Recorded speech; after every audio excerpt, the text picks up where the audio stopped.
যশোর খুলনা মহাসড়কের যশোরের অভয়নগর অংশের অবস্থা বেহাল। সৃষ্টি হয়েছে অসংখ্য ছোট বড় গর্ত। প্রতিদিন এই সড়কে চলাচল করে হাজার হাজার যানবাহন।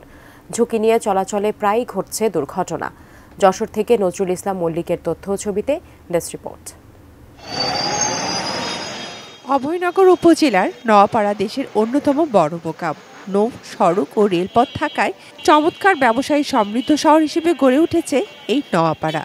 যশোর খুলনা মহাসড়কের অভয়নগর উপজেলার নওয়াপাড়া পৌরসভার রাজাঘাট থেকে ভাঙা গেট পর্যন্ত প্রায় 5 কিলোমিটার জুড়ে ছোট বড় ভাঙন আর গর্ত। এর মধ্যে বেশি ভয়াবহ নওয়াপাড়া বাজারের নূরবাগ এলাকা, যেখানে প্রতিদিনই ঘটছে ছোট বড় দুর্ঘটনা। ব্রেকফাস্ট, টিফিন কিংবা স্ন্যাক টাইমে মজাদার আয়োজন মানে অল টাইম ব্রেড। রাস্তায় দুর্ঘটনা ঘটছে। কয়েকদিন আগে একটা গাড়ি পাতি ভেঙে ড্রেনে পড়েছে, লোক মারা গেল। রাস্তা পাতি ভেঙে যাচ্ছে, গাড়ি চালানো যাচ্ছে না, গাড়ি ঘোড়া চালাতে খুবই সমস্যা।